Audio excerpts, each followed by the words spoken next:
A Job for a Deathworlder, Chapter 3. Written by Lanzin Yars. Read by Daniel Million. Damn it! This time she had really messed up. Sheeta had curled herself up high on a crate in one of the cargo holds, pressing her knees against her body with her left arm and letting her tail swing over the edge of the cargo container. She was looking at the blood on her right hand with hanging ears. This had to be a cruel joke. Didn't she have enough problems already? Did she really have to go and attack and seriously injure one of the damn scientists?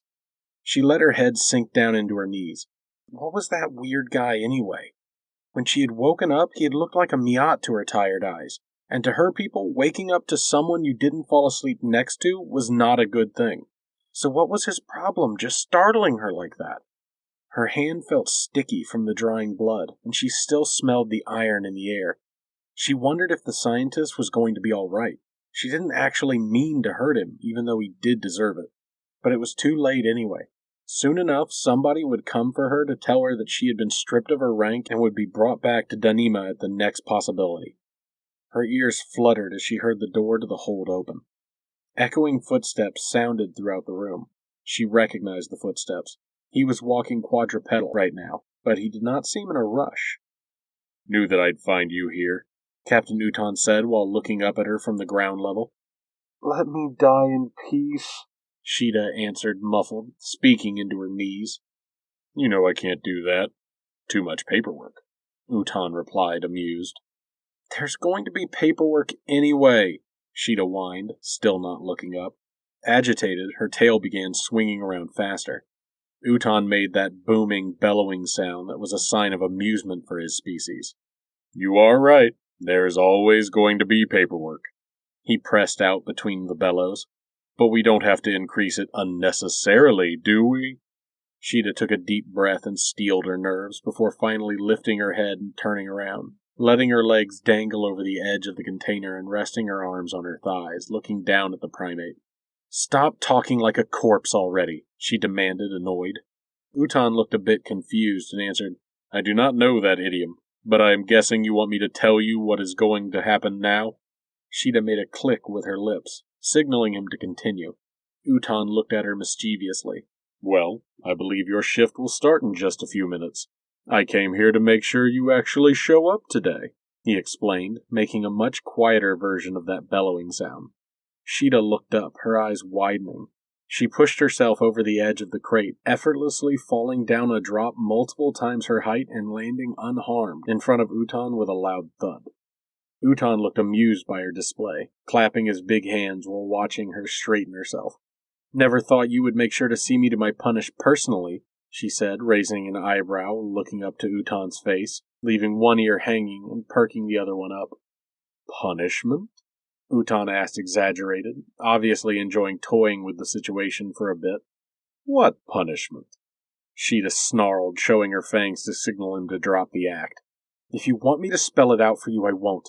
Either tell me or don't, but stop this nonsense," she demanded, piercing him with her gaze.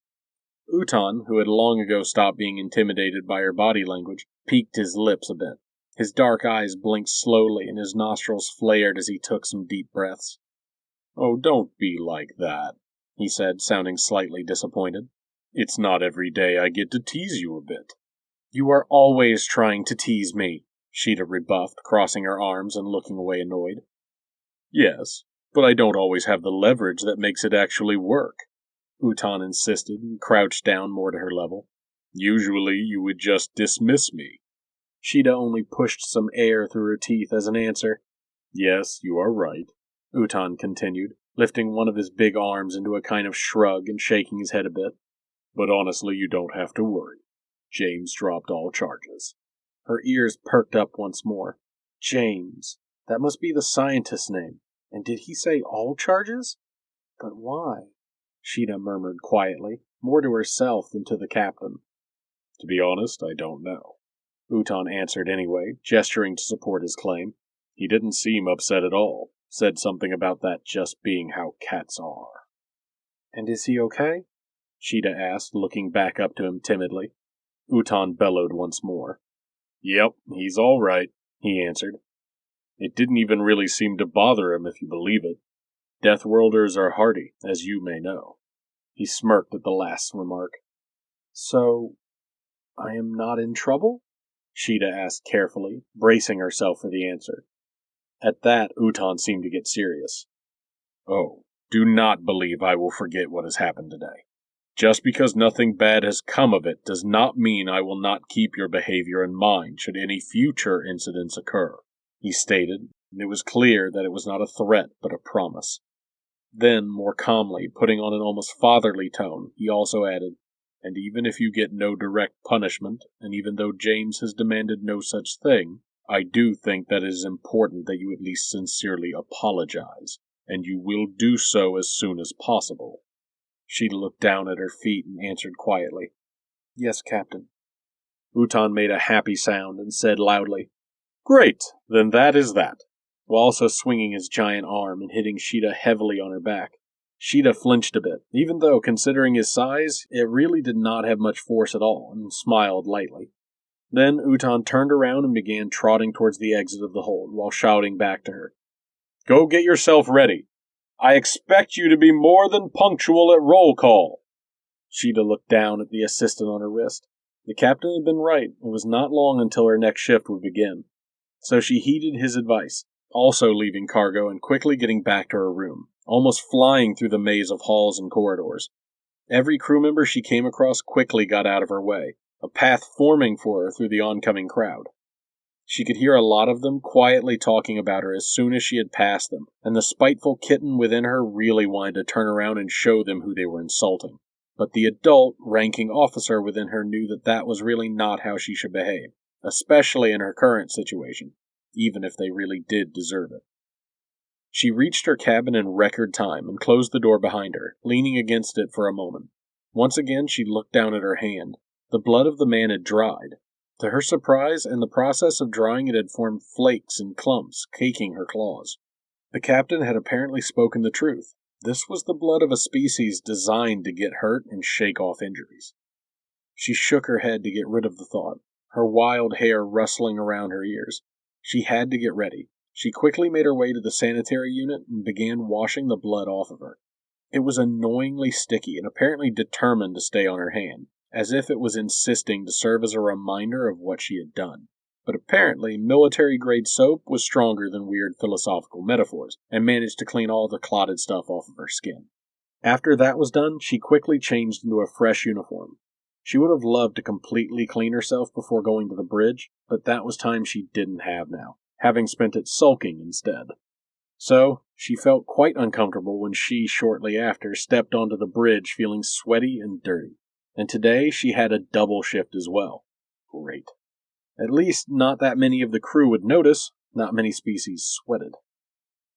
The bridge was an enormous round room, completely wrapping around the tip of the cylinder-shaped ship that could be entered through 6 gates, each being placed around 60 degrees of the circumference part. Being situated at the narrowest part of the ship, gravity was slightly lower here. The room had a plain, gray floor, matching walls, and no roof, so that Sheeta could follow the floor wrapping all around the room with her eyes. If she looked up, she could see the small forms of busy crew members working upside down above her.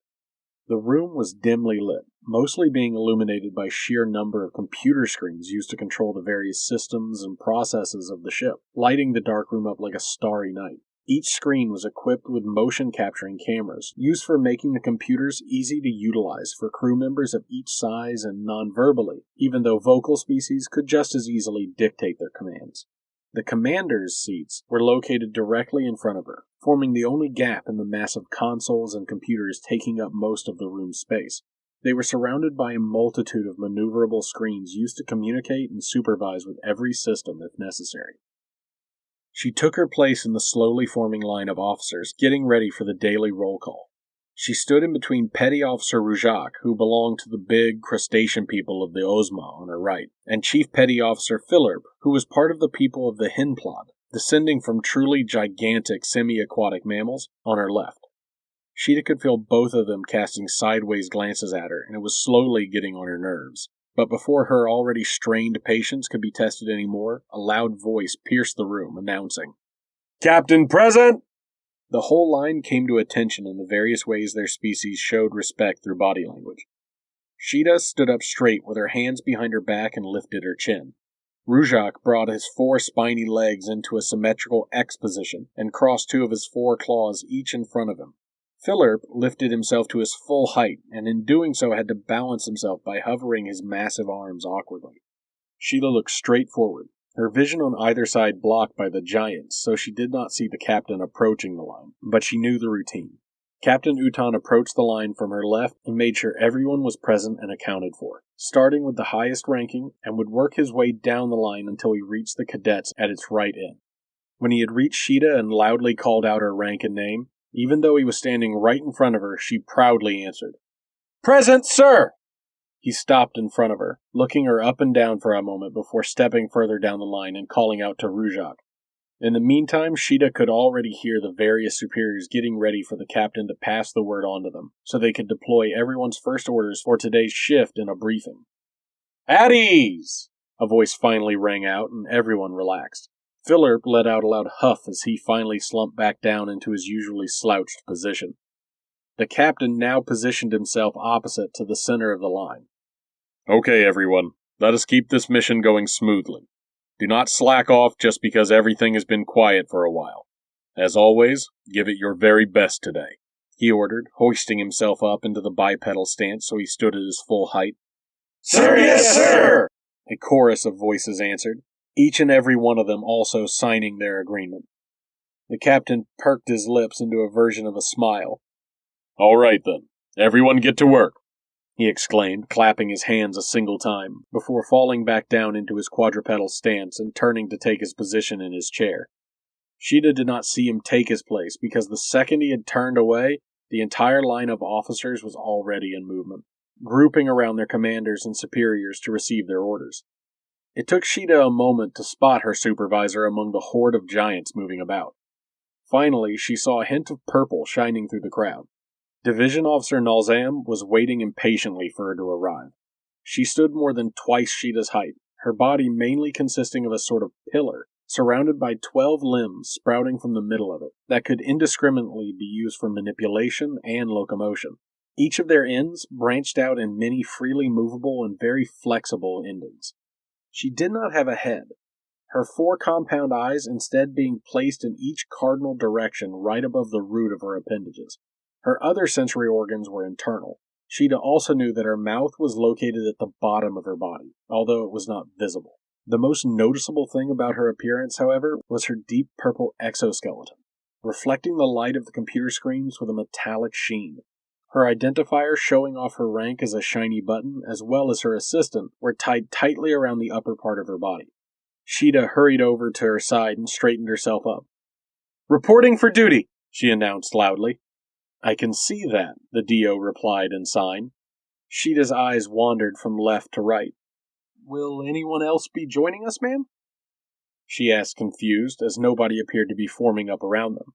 "No. Today you will be enjoying my undivided attention, officer," Nalzam answered, switching between what limb she signed with almost each word.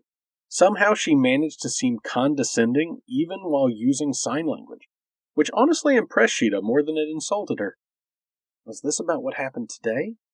Instead of starting the briefing as would have been normal, Nalzam gestured for Sheeta to follow her, and began making her way to the left of the room, her appendages skittering, coordinating at an impressive speed. Sheeta hurried behind her, past the other officers still being briefed. She followed quietly while they walked almost half the length of the entire room, the captain's chair now being almost directly above her. Nalzam led her towards a terminal, currently being used by a very tired-looking Raxus. The bird lazily waved about his 4-clawed hand, switching rhythmically between 3 different parts of the screen. From her position, Sheeta could not make out what it was showing. Finally noticing them, the blue eyes looking out of the dark feathered face fell onto the DO. "Replacements arrived. You are dismissed," Nalzam signed, causing the Raxus to let out a small relieved chirp and take up a respectful position, before making room in front of the terminal and taking his exit towards the nearest gate. When he walked past Sheeta, their eyes locked for a moment and they gave a small nod to each other. Then Sheeta took over the place in front of the terminal, looking over to her supervisor curiously. Nalzam began to sign. Today you will be supervising the gravitational spin. I will show you how it is done. Sheeta looked at the screen in front of her. She could see the different readings about the ship's current course, its center of mass, its gravitational axis, and its angular and tangential velocity. The ship's computer was at all time processing incoming data about each factor necessary to keep the artificial gravity on the ship consistent. It was one of the most important systems of the ship, critical for the lives of more than half of the crew, including Division Officer Nalzam, whose exoskeleton would be crushed under any accelerations exceeding 1.5 times the standard. Being able to manage the spin of the ship in a way that would keep people alive and well, but also firmly rooted to the ground, was a critical skill for a pilot of a Habitat-style ship, and apparently, today was her day to prove that she could master that skill. Under the watchful eye of Nalzam, she quickly familiarized herself with the system, eager to impress, and as soon as the DO was sure that she had grasped her duty completely, Sheeta was left to her own devices. Excited, she started her first shift as supervisor of gravity itself. And it was boring. The GES-32 was enormous and had an equally enormous crew, meaning that where usually the pilot of a smaller ship would have to keep track and manage multiple systems, here there were a multitude of pilots, each keeping their own system running. And with the gravitational spin being highly dependent on many other systems, her only job was really just to make sure nobody messed up so bad that it affected the spin of the ship. But if she was honest, she could not even imagine a way for anyone to speed up the spin on accident. Additionally, the computer was programmed to process and correct each change automatically, so watching it was, in all honesty, not much more than a formality. That at least explained why they let a trainee pilot do it unsupervised, Sheeta thought. Quickly, she began the same loop that her crewmate had been stuck in before her, just checking if everything was in order, over and over again. And while most species would likely appreciate an easy position being granted to them for an entire shift, to the mind of a deathworlder designed to be at attention and look out for threats at all times, it was dull. And so her mind began to wander. And of course, all she could really think about was the day she had had. And now that she really had time to think and knew that she was not about to lose her livelihood to a dumb mistake, embarrassment started to creep in. She thought back to the incident. When she had heard someone approaching her, she really was not paying attention, thinking it was just some crew member going to reprimand her for dozing in the halls, as if it was anyone's business how she would spend her free time. Most crew members were by now used to her enough so that they could talk to her normally and even get comfortable enough to openly antagonize her. However, that did not mean they would willingly physically approach her. Their desire not to be touched by her was usually pretty strong. That is why she really did not expect someone to reach for her shoulder while waking her up. Seriously, who would wake up a predator by touching them?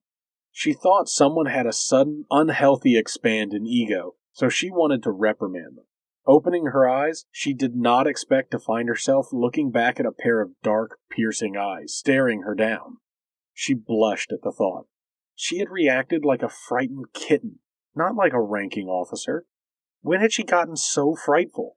Even in the heat of the moment, once she realized what she had done, she fled. She remembered the look of the man, his dark eyes gazing out of his pale face, looking back at her confused as she was ready to fight. But he was not. Even though she had already injured him, he was standing straight, leaving himself wide open. It wasn't a fighting stance, but he was also not cowering in fear like so many prey species would have done in his situation. He had just stood there, holding her gaze no problem, his arm a bloody mess, and yet she could have sworn the concern in his eyes was not directed at himself. She began to wonder what kind of man the person named James really was. Had he been in shock? Had he not realized the situation he was in? Did he have a death wish? According to the captain, he was a deathworlder, just like her. But what deathworlder would not immediately strike back or flee after such a provocation? Any Miat would have either ran as fast as they could, seeing as they would probably not win in a fight while injured, or tried ripping her throat out for daring to attack them. Maybe his people were just so hardy that they did not even consider her a threat? It certainly didn't seem that way from the blood he had been losing. Also, while certainly not looking weak, he had not seemed to be any more physically capable than a Miat. So, what was it that she was dealing with? At least if he was this nonchalant about being attacked, apologizing to him should not be too difficult. At least she hoped that. But how would she go about it? Just walk up and say it? Would that seem insincere? She didn't want to seem like she just did it because she was ordered to. She started pulling her hair a bit as she continued to make up and then dismiss scenarios in her head, mulling it over for hours on end. Every now and then Nalzam would come to check on her work, apparently unhappy about Sheeta's lack of enthusiasm about staring at a screen for hours. Of course, she didn't actually find anything amiss, seeing as the computer really did all of the work here. Time became seemingly viscous, every second dragging on. Yet when a chirping sound behind her ripped her out of her thoughts, she felt like only a few hours had passed, not a double shift lasting an entire uniformed day. "Morning," the Raxus she recognized from the previous day said, looking much better now. "How was your shift?" Sheeta, who had started to slouch a bit over the hours of sitting and staring at a monitor, stood up straight and stretched herself, the bones and joints in her shoulders crackling and popping. Making eye contact with the raptor, she quietly replied, "Nothing to report." The Raxus snorted knowingly and dismissed her for the day. Nodding, Sheeta quickly left her post and made her way back to the room towards the captain's seat. "Officer Sheeta!" The loud voice of the captain suddenly rang out from behind her as she was heading towards the gate, stopping her in her tracks. Turning around and stiffening, she replied, "Sir?" She flinched a bit, screwing up her eyes. She realized her voice had cracked from surprise. Utan had turned his seat around to face her, his massive frame looming above her. Leaning his head down, he smiled and said quietly in his dark voice, "It is cabin number 120. He gave her a knowing look and twitched one side of his mouth, which was his people's way of winking at someone. Sheeta sighed in relief and signed him okay as her body relaxed, before turning back around and quickly marching out of the gate. At this time, the corridors and halls were still pretty much empty, mostly crew members either sleeping or at work, as late shifts had just started a while ago. So she was not bothered as she traversed the ship towards the cabins, quickly reaching the number 120. And indeed, the name tag next to the door identified the current occupant as James Aldwin. Would he be awake? Was it really a good idea to wake him up in order to apologize to him? That didn't seem right to her. Nobody liked waking up, so it wasn't the best way to get on somebody's good side. On the other hand, she did have direct orders from the captain, and she could not imagine somebody almost not caring about having their arm sliced open also getting mad about being woken up. On the other hand, she could not imagine the first part of that statement at all, so what did she know, really? Deciding that she should best just get it over with, she stepped up to the door determinedly. She was just going to knock and request entrance, but something was off. When she went to knock at the door, she noticed there was no point because it was still sealed. Apparently, since the day the room was designated to a new occupant, it had not been opened a single time. Its bioscanner still waiting for its owner to arrive and unseal the cabin and officially start their life on board. Sheeta stood there dumbfounded, her hand raised for a knock and frozen in midair. Why wasn't he here? More importantly, why hadn't he been here at all? More than an entire day had passed. For some species, that was more than a complete sleep cycle, and it was definitely more than anyone could work at a time after losing that much blood, especially considering he had to be fresh out of isolation, considering the sealed room, and thusly had probably not really slept before starting work. What was the meaning of this? Horrific scenarios about the wound being more serious than everyone thought and him breaking down somewhere on the ship played before her inner eye. She had to find him, but where to look? She had to think. She took off down the corridor, almost flying along it in the low gravity, not really knowing where to go, but feeling like she had to get there fast. Then she started thinking hard.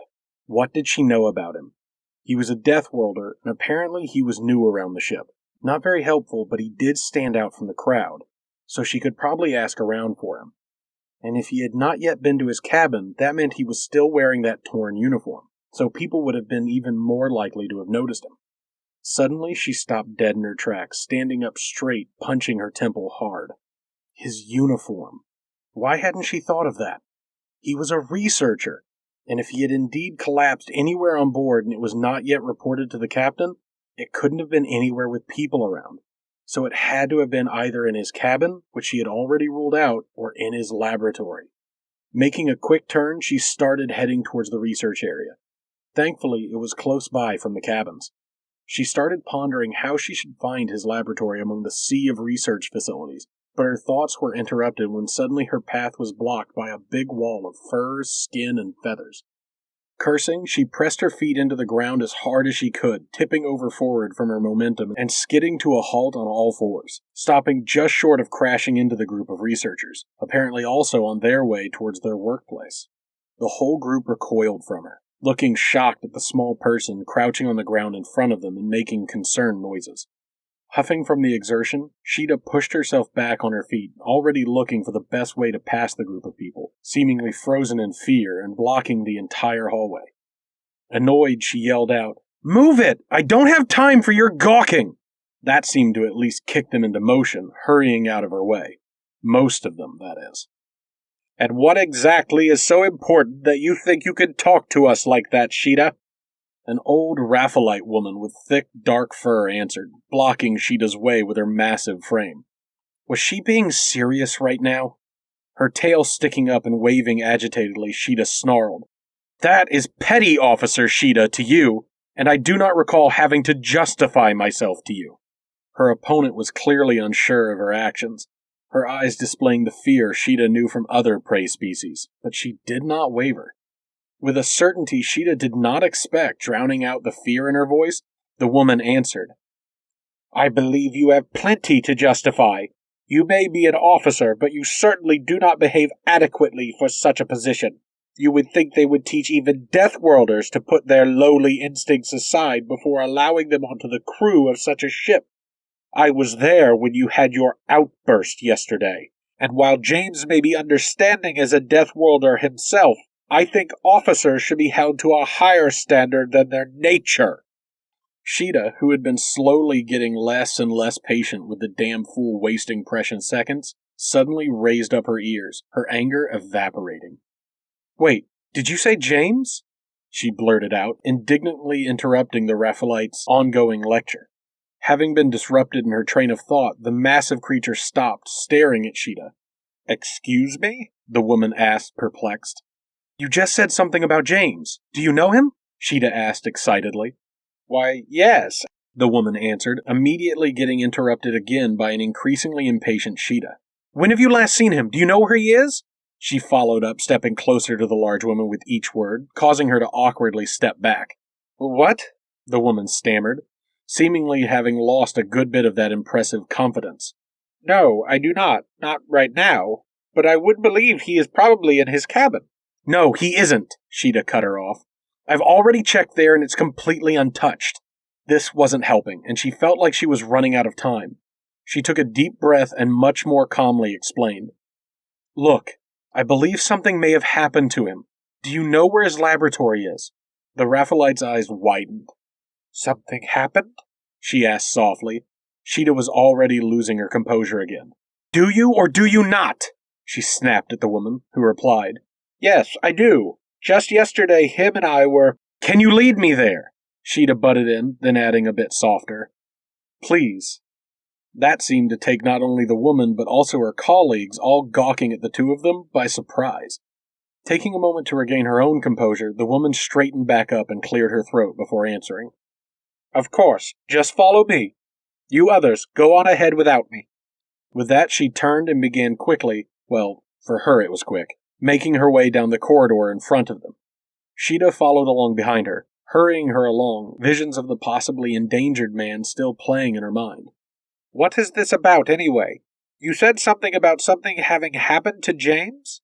the woman asked, taking large strides. Sheeta quickly explained her suspicion, trying to quell the agitation in her voice. "That does sound strange," the giant agreed, sounding thoughtful and looking back over her shoulder at Sheeta. "But why were you searching for him to begin with?" Embarrassed, Sheeta avoided her gaze.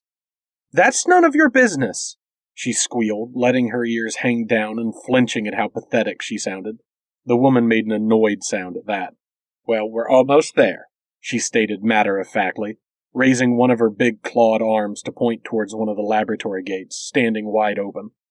Sheeta sped up, sprinting past her guide, and reaching the door in mere moments. Steadying herself for anything that might await her in the room, she took a sharp turn, bursting into the room and sliding across the floor, before coming to a hold, panting from exhaustion, and her eyes widened. James stood bent over some sort of device that she could not identify, his eyes firmly pressed against some sort of tube protruding from the apparatus.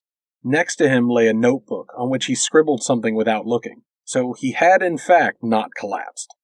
First, relief washed over Sheeta, then annoyance.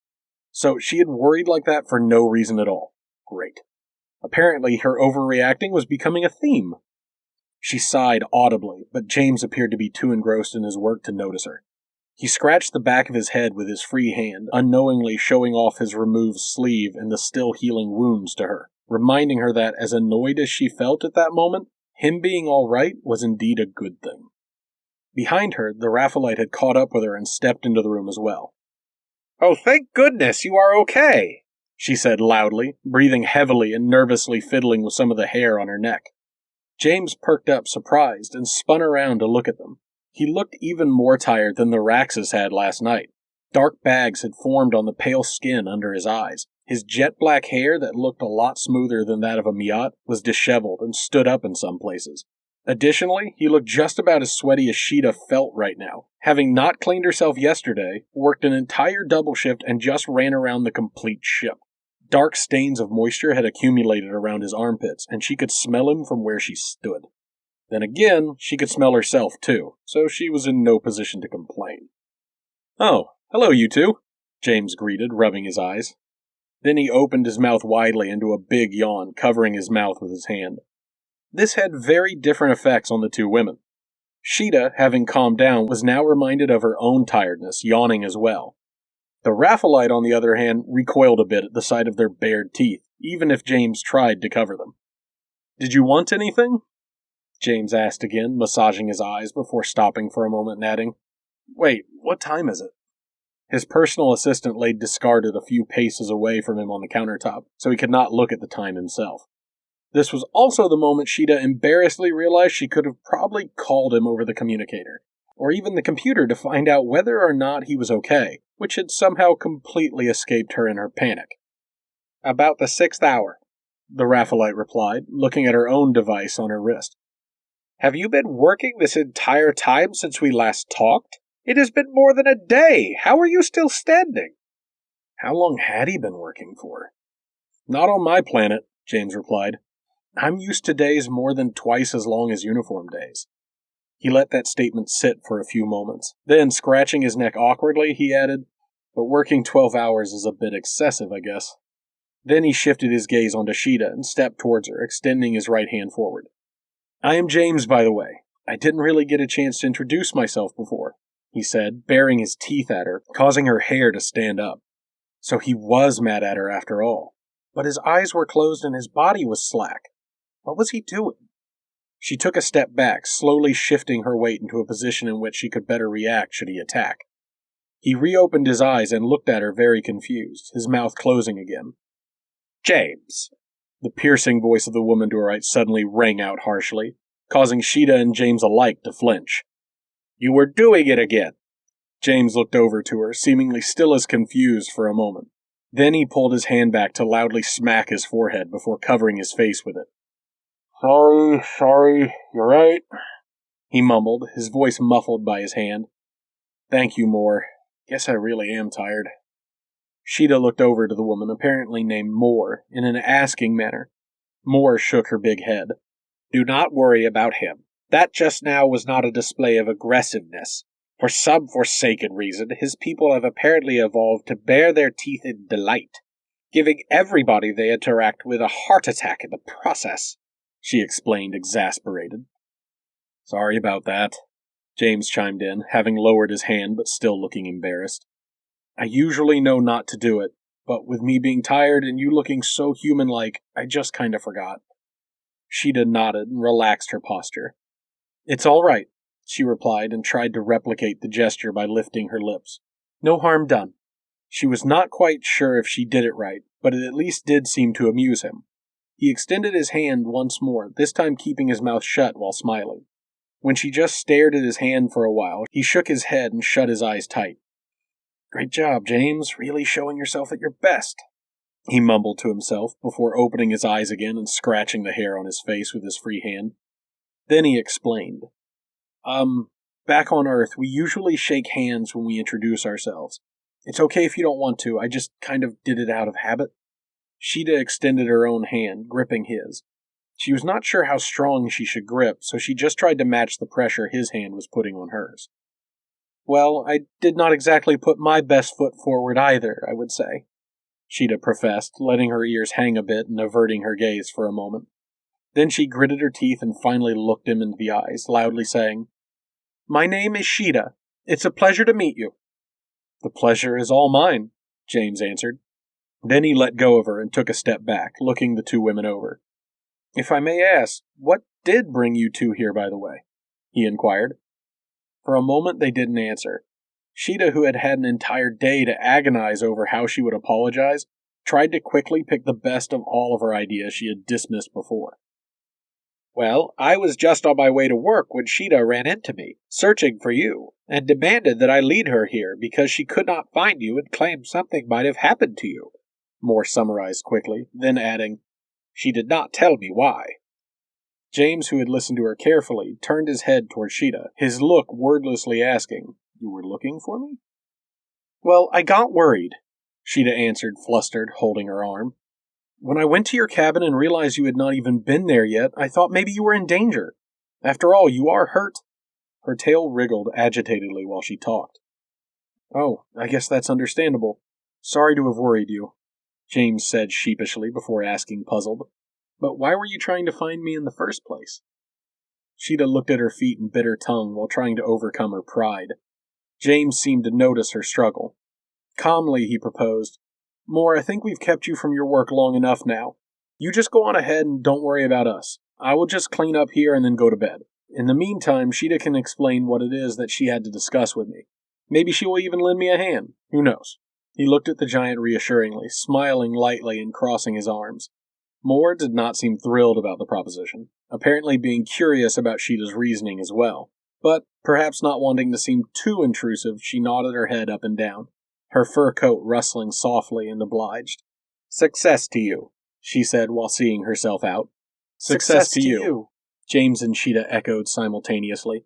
Although Sheeta was a bit hesitant, she did not often use that phrase and was even more rarely told it.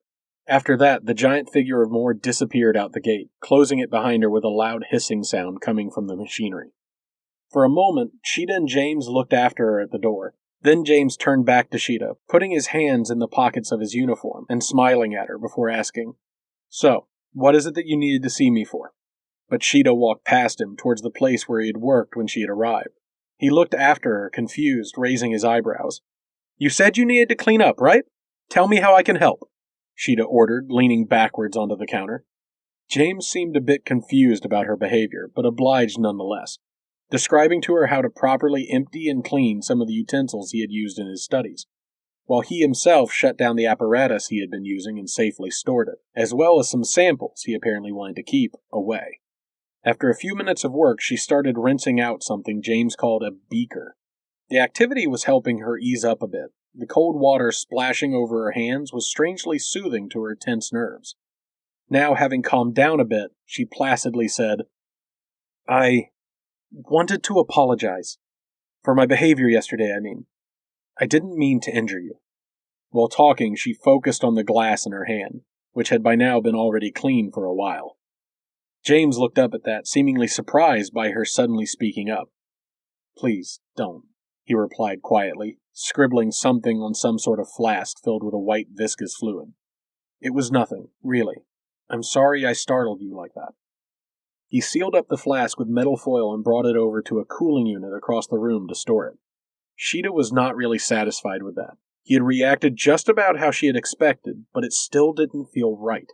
Uneasy, she avowed, "Say, I've had and heard some theories about this, but I have to ask you." Having finally dried and put away the beaker, she looked over to him. He looked back at her, leaning against the cooling unit, and nodded towards her, signaling her to go on. Sheeta took a deep breath.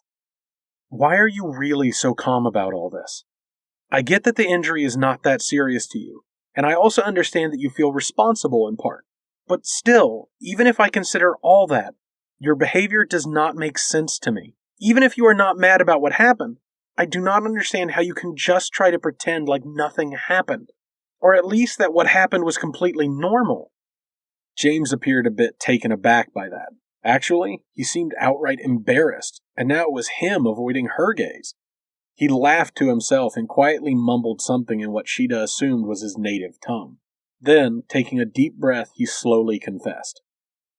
Well, I guess you do deserve to know, but you have to promise not to get angry. I promise what I am about to say is not meant as an insult to you in any way. It is merely the truth. Sheeta nodded slowly, wondering what he was going to say that could possibly anger her in this situation. Was he going to tell her that he did not consider her threatening? Perhaps he had lied out of fear. Both didn't sound likely, so she was really eager to hear what he had to tell her. James had to take another deep breath before answering. It's just, the whole thing reminded me of my pets at home so much. It was kind of cute? No, that's not the right word. Maybe familiar?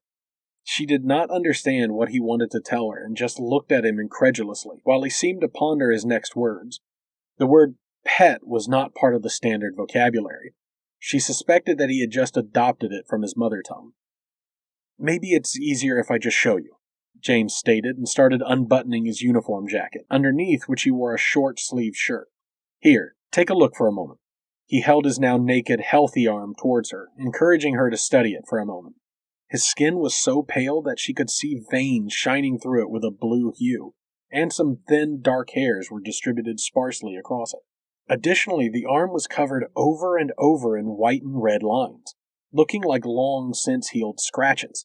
They had many different sizes, and although none appeared to have been as deep as the gashes she had inflicted on him, the sheer number was staggering, reminding her of a Miat who had fallen on hard times and spent their days fighting for their survival on the streets, getting injured on a regular basis. Her surprise and concern must have been visible on her face because James pulled his arm back, gently rubbing it with the hand of his injured arm and smiling softly. You see, he began his explanation anew, I have worked with big and dangerous animals, mostly predators, since I was a young boy. Some of them didn't really like humans that much. Others simply did not realize they were injuring me while climbing on top of me with their sharp claws. Sometimes I startled them on accident, and they lashed out. He looked at her during the last statement. Then he continued. Point is that I'm no stranger to getting injured while trying to make new friends. Sheeta looked at him bewildered, her eyes wide open, her mouth agape, her ears standing up, and her tail wagging left to right. James must have misinterpreted her surprise for agitation, because he quickly began to explain himself, stumbling over his words. Not that I would see you as an animal or something like that. I just mean that I really don't mind getting hurt that much because I've worked with animals so much. I mean... Sheeta quickly raised her hand to shut him up. She needed a moment of silence to fully comprehend what he had just told her. Keeping her hand raised, she inhaled deeply through her nose, relaxing her pose a bit and closing her eyes. After a few moments, she just released the air slowly from her lungs before opening her eyes. James looked at her anxiously, his face warped into what looked like an apologetic expression to her. So, you are telling me the reason why you were so calm while being basically mauled by a big predator is that you were, since your childhood, completely used to basically being willingly mauled by big predators. Did I get that right? She asked him slowly and almost feeling crazy for even speaking it out loud. Basically, James confirmed apprehensively, wincing while awaiting her reaction. Why? Is the only thing that she could breathlessly utter. James relaxed a bit and straightened himself. Well, it has something to do with human psychology, I guess, he explained, and seemed to mull over how he could explain his actions in a way that would make sense to a non-human. We are pack animals, and somehow, somewhere in our evolutionary history, humans started to treat their packs a bit more like herds, in the way that they started to try and form a pack with all kinds of animals instead of just with other humans. Now that I think of it, it may have something to do with us descending from prey animals. However, that's how we started to take in animals. First, it was animals that were similar to us, other pack hunters, then just other hunters. Then animals that we could use for all kinds of work, like carrying stuff. And now, some millennia later, it has gotten to the point that some humans will try to bond to every single animal they find interesting in some way. Humans like me. Sheeta went over that in her head one more time. While it did sound strange to her, the train of thought at least made some sense. Something was still weighing on her mind, though. And what was it about what happened being cute? She asked curiously. Look, I didn't mean to... James started, but Sheeta cut him off. I'm not angry, I just want to know, she clarified quickly. James nodded. Well, as I often say when talking to people from other planets, humans are kind of weird in many ways. Usually we are, like most other people, programmed to find things displaying a set of typical childlike characteristics cute, in order to suppress aggression towards our infants. In my native language, we even have a word for that, but it doesn't even have a translation in all languages on Earth. However, by some evolutionary joke, that set of characteristics can basically be widened so much within the mind of a human that it includes a vast number of different animals, meaning that we basically perceive more than half of the life on Earth as cute, including most of our natural predators, but curiously excluding most other adult humans. And once we think an animal is cute, we usually, over time, come to perceive behavior associated with said animal as cute as well, he explained in a weirdly professional manner. Then he seemed to ponder something for a moment, before sighing and adding a bit more precariously, and what you did really reminded me of some small felines humans have domesticated back on Earth. Sheeta snorted at the revelation and had to fight back a snicker, covering her lips with her hand while trying to control her breathing. Once she was confident she had herself under control, she then amusedly summarized, So basically what you're saying is you were not mad about me cutting open your arm because it kind of reminded you of a cute kitten you know from back home. Yeah, James confessed a bit awkwardly. To be completely honest, humans like me only really have two reactions to being confronted with a big predator. Those being either puppy or kitty. This time, Sheeta could not control herself. She burst out laughing, or what her people called laughing, and held her stomach to quell her spasmic breathing. She laughed like she had not done since she came aboard the ship, and maybe even a long time before that. You can't be serious, she squealed out between labored breaths. How did you people survive? Usually by being smarter than anything around us, which in and of itself is a testament to how crazy our world actually is, James answered, letting out strong bellowing sounds, reminding her of the captain, but more subdued and higher, so he was probably laughing with her. Together they laughed for a while longer, James apparently finding his strange homeworld just as funny as Sheeta did, quipping one joke after another about the strange things his people did. If she was honest, most of the things he told her were not really that different from stuff other species or even her own people did, but they were both in a good mood, and with his delivery, the punchlines landed anyway. When they finally both had to take a break in order to at least somewhat catch their breath, their stomachs aching from the exertion, Sheeta's laughter subsided and slowly turned into another sound that she had not heard herself make in a few years. She was even a bit shocked when she felt an area low in her throat and upper chest vibrate softly, producing a low, soothing, throaty sound underneath her breath. She was purring. James, who had with much effort brought his breathing back under control, now looked up at her, listening closely to the vibrating sound filling the laboratory. Sheeta blushed and quickly looked down, covering her mouth with her hands to try to suppress the sound, hanging her ears in embarrassment. But peeking up at his face, James had closed his eyes and was smiling gently. She should have figured as much. After all, he apparently even found things clawing at him endearing. Then, suddenly a burst of sleepiness overcame her, and she opened her mouth in an extensive yawn. You're right, James confirmed something she never said, his speech obscured by a yawn of his own. It's about time we finished up here. Quickly they got back to work, finishing cleaning, drying, and putting away the last few utensils still standing around the laboratory. Then they opened the gate and quietly walked together through the corridors leading towards the living quarters, until finally reaching the junction, dividing the ways towards their cabins. Not knowing what to say, Sheeta quickly uttered, success to you, and nodded at him awkwardly. James laughed quietly. Good night. Sleep tight, he said, instead of repeating the standard goodbye to her. Come find me again sometime. I have a feeling we'll get along. He waved his hand at her and yawned while walking away before disappearing behind some bigger crew members occupying most of the corridor. Sheeta copied the gesture before also turning in the direction of her cabin, her mind now numb by tiredness. It was a good thing she had just had a double shift. It would have been hard to get up for the next shift if it would come so soon already, but since she felt like she had it, she really took her time in cleaning herself. Once she had reached her cabin, it felt great finally getting the sweat and dirt off her body and out of her hair. Too lazy to actually get dressed for the night, she just draped over a robe she had hanging in her closet, before simply falling on her bed, almost immediately falling asleep, still on top of the covers. A Job for a Deathworlder, Chapter 3. Written by Lanzen Yars. Read by Daniel Million.